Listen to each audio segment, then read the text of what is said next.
Hey everyone, welcome to the very first video. This piece I made here is fan art for a game called Potionomics. If you haven't played it, I strongly recommend it. It is really fun, very well animated, and it's very inspiring, so if you have the time, check it out. I'll leave the link down below.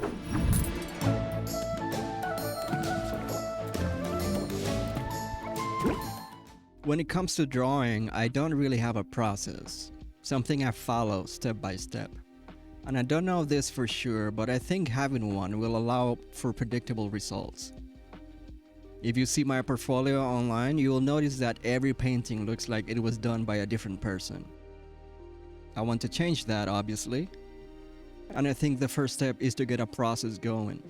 To establish a recipe that I can follow so that I get predictable results at the end of each painting. Now, just to be clear, I'm not talking about what to balance in that recipe. We all know color is important, composition is important, values are important. I'm talking about when to add those elements into your piece. If you're watching this video, chances are you browse YouTube for time-lapse videos of paintings, and you'll find that some people take care of values at the beginning, some people take care of values at the end, some people paint first and then they add values, some people paint in black and white and then they color the black and white layers. The order varies all the time, and it's all about understanding. That is the process that I'm trying to figure out in this channel, and you guys can come along with me. This is gonna be a long journey. So now on to the fan art. I started with the thumbnail. This looks big, but it's not. It's 600 by 600 at 72 dpi. Here I'm figuring out the front, the mid, and the background values.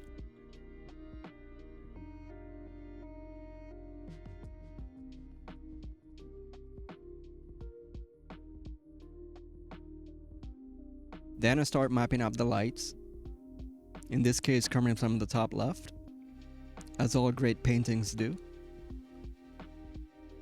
After I'm happy with that, I start working on making the placeholders look like the actual characters. I also introduce local value here. For example, a white shirt will be lighter than the brown gloves.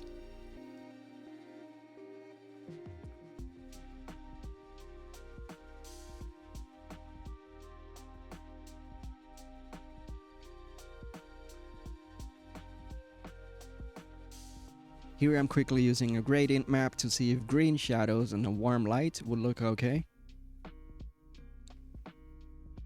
Then I start coloring everything with local color. This is done on a new layer set to color and placed over the values. And here, even though everything is defined already, for some reason I felt the need to add a lines layer. So here we are. Pretty much a necessary step.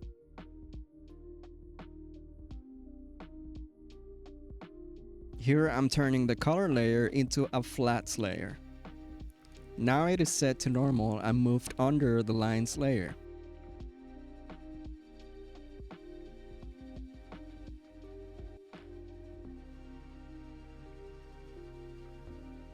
Here I am doing color corrections, so all the local colors added are now affected by the green in the scene. This is a destructive process, so if you're not sure about this, make copies as backup. I didn't really care about that, so I went ahead and merged everything except the lines and started rendering in that one layer. I'm rendering this in the usual way I paint things, and I also added a layer over the render layer and set it to hard light. This is for the green reflective light behind her. It's sort of a rim light, but in some places it's mostly a secondary light, used to blend the foreground with the background.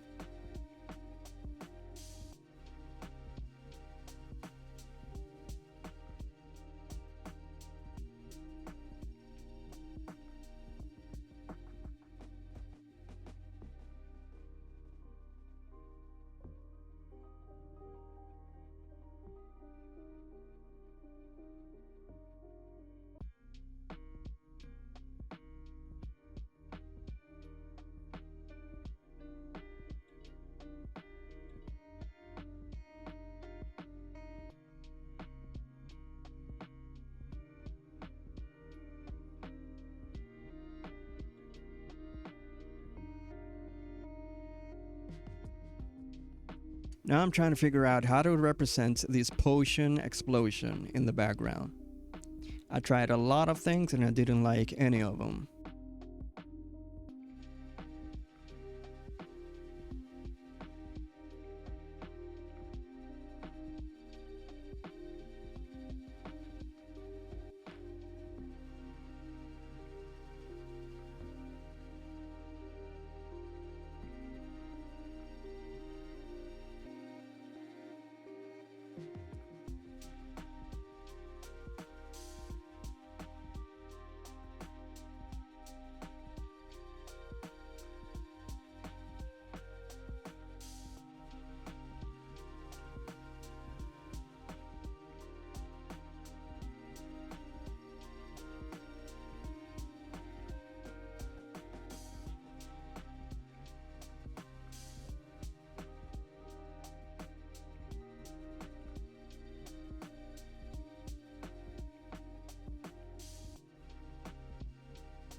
I decided to do the explosion with graphic design elements. And that really worked for me, but adding those hard edges elements into the painting meant that all the soft rendering I did is now clashing with it. It looks out of place. So now I had to go in with flat shapes to the rest of the painting so that the explosion effect could fit better.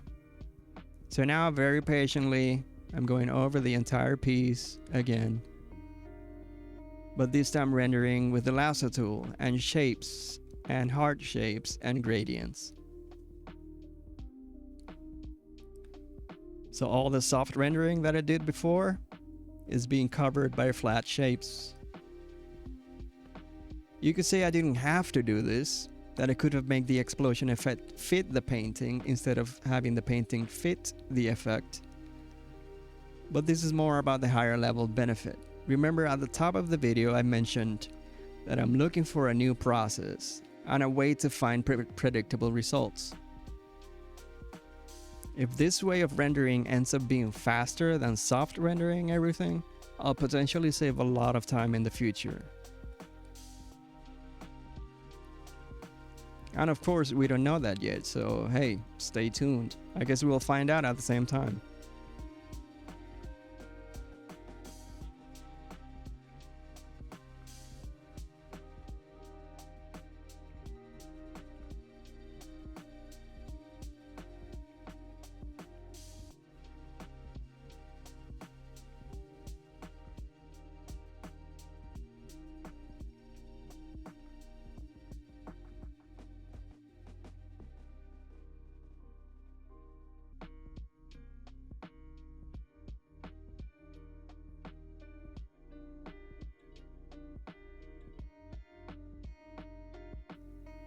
This whole thing was almost exactly 10 hours flat.